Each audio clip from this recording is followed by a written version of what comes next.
Trent Alexander-Arnold au Real Madrid, c'est validé. Jeu d'amitié des clubs. Trent Alexander-Arnold a été aperçu en train de signer un maillot du Real Madrid alors qu'il était en vacances avec Jude Bellingham. Alexander-Arnold a passé ses vacances avec Bellingham après l'Euro 2024, au cours duquel l'Angleterre a terminé vice-championne du monde, une fois de plus, après une défaite crève-cœur contre l'Espagne.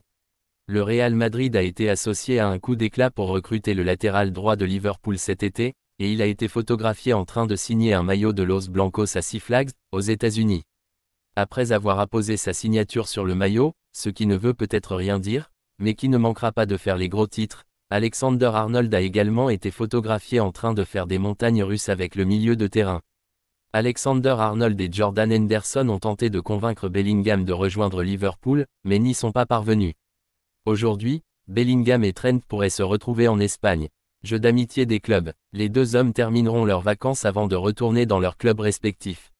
Le Real affronte l'AC Milan le 1er août, tandis que Liverpool joue contre Arsenal le même jour. Al Nassr prêt à lâcher 100 millions d'euros pour un indésirable du Barça. Cristiano Ronaldo lors de sa présentation à Al Nassr. Au FC Barcelone, la situation financière du club et ses problèmes vis-à-vis du fair play financier de la Liga paralysent le mercato. Le Barça doit rapidement vendre pour s'assurer de pouvoir enregistrer ses joueurs et notamment Nico Williams, qui est suivi de près par le Paris Saint-Germain. Joan Laporta et ses équipes s'activent donc pour libérer de la masse salariale et de belles indemnités de transfert, alors qu'une offre en provenance de l'Arabie Saoudite pourrait totalement changer la donne. Selon Sport, Al Nassr, qui compte des stars comme Cristiano Ronaldo, Aymeric Laporte ou encore Sadio Mané, serait prêt à payer environ 100 millions d'euros pour s'attacher les services de Rafinha, qui a un contrat avec le Barça jusqu'en juin 2027. Même si le Brésilien sort d'une saison réussie, 10 buts et 13 passes décisives en 37 matchs, le Barça est ouvert à négocier toute bonne proposition qui lui permettra d'alléger la masse salariale de l'effectif pour lancer son mercato et parvenir à conclure les deals Nico Williams et Dani Olmo. Joao Félix efface toute trace du Barça. L'attaquant portugais Joao Félix ne sait toujours pas où il sera en septembre, son avenir restant un mystère. Il est retourné cette semaine à l'Atlético de Madrid pour s'entraîner avec les Rojiblancos, mais si Félix ou l'Atlético parviennent à leur fin, il ne sera plus là à la fin de la fenêtre de transfert. Samedi, il a supprimé le nom du FC Barcelone de sa description sur les réseaux sociaux, bien que les Blaugrana aient déclaré publiquement leur intention de le retenir. Félix serait lui aussi très intéressé par un retour en Catalogne, mais au fur et à mesure que la fenêtre de transfert avance, il continue à glisser vers le bas de la liste des priorités, et il semble qu'il s'agira d'une opération de dernière minute si les Blaugrana peuvent se l'offrir une fois de plus. L'intérêt de Benfica a été largement relayé, mais sans pour autant obtenir le feu vert du joueur de 24 ans, alors qu'Aston Villa pourrait avoir de meilleures chances de le recruter. Unai Emery serait un fan, et Fabrizio Romano a rapporté que leur intérêt pour Félix est fort, mais qu'ils doivent encore envoyer une offre à l'Atlético pour lui. Il semble une fois de plus que l'avenir de Félix se prolonge jusqu'au mois d'août avant d'être résolu. L'Atlético a bien l'intention de se débarrasser de Félix, mais plus le temps passe, plus sa position de négociation s'affaiblit. Son gros salaire, combiné au peu d'amour que lui porte le manager Diego Simeone et ses supporters, a fait de lui une persona non grata au Metropolitano, et sa présence ne semble bénéfique pour aucune des parties impliquées. Kylian Mbappé a ruiné le Real Madrid. Kylian Mbappé à sa présentation au Real Madrid. L'arrivée de Kylian Mbappé au Real Madrid a obligé le club espagnol à emprunter à la Banque d'Espagne.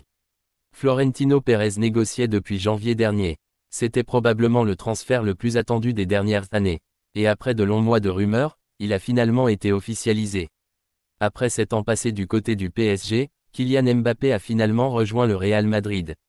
Un énorme coup pour le club espagnol, qui venait de gagner la Ligue des Champions, et qui enregistre l'arrivée d'un des meilleurs joueurs du monde. Et un coup encore plus immense quand on sait que le Français débarque libre de tout contrat et que cela signifie donc que les Madrilènes n'ont pas donné un seul centime au PSG dans ce deal. Bien évidemment, il faudrait être naïf pour penser que le Real Madrid a récupéré Kylian Mbappé gratuitement. Comme il est désormais coutume pour les joueurs libres, les merengues sont payés une grosse prime à la signature. Selon les informations de la presse espagnole et française, le montant de cette prime est estimé à 130 millions d'euros. Une somme XXL qui arrive directement dans les poches du joueur. Et dans un club avec lequel tout est calculé, il a fallu, pour la direction madrilène, activer plusieurs leviers économiques pour se l'offrir. Real, le groupe retenu pour la tournée américaine, sans Kylian Mbappé. Une prime étalée sur 5 ans.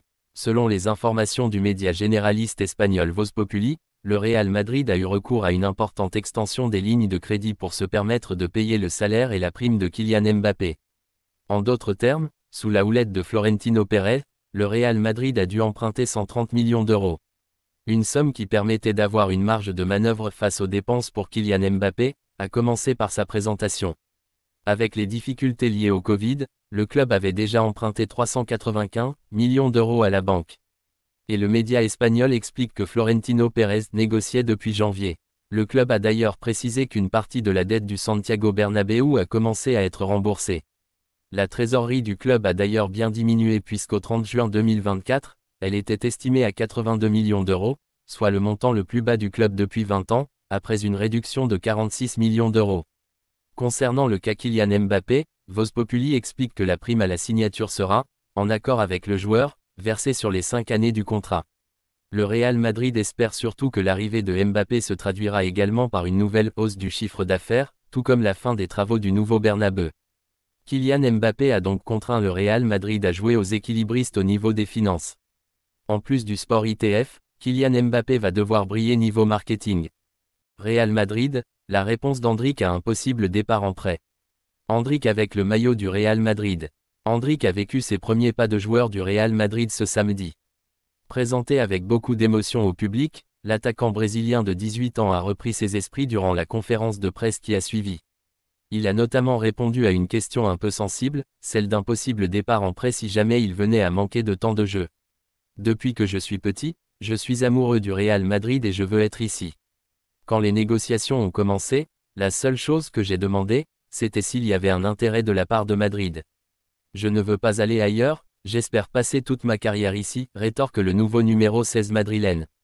Ça a le mérite d'être clair. Barça, Gundogan au Barça pour payer les factures. Jeu d'amitié des clubs. Le FC Barcelone a l'intention de faire au moins un gros recrutement cet été, et Nico Williams est sa cible numéro 1. Bien que le président Joan Laporta affirme que le club est capable de débourser cette somme pour Williams, il n'y a eu aucune transparence sur les finances du club, ni aucune suggestion sur l'activation de sa clause libératoire de 58 millions d'euros. La plupart des médias continuent d'affirmer que le FC Barcelone doit vendre cet été. Les Blaugrana avaient prévu de vendre Ansu Fati, Frenkie de Jong, Ronald Araujo ou Rafinha, mais seul le Brésilien est encore possible. Les 3 autres sont désormais blessés et Rafinha reste inflexible sur sa volonté de rester en Catalogne.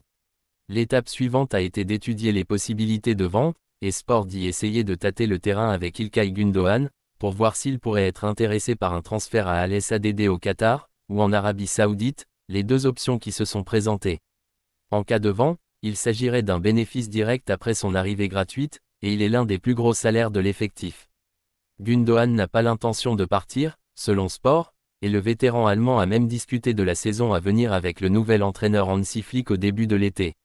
Le joueur de 33 ans devrait revenir de ses vacances pour accompagner l'équipe lors de la tournée de pré-saison aux États-Unis dimanche. On dit qu'il fera probablement partie de l'équipe de Flick l'été prochain. La saison dernière, Gundogan a délivré plus de passes décisives que n'importe quel autre joueur du FC Barcelone.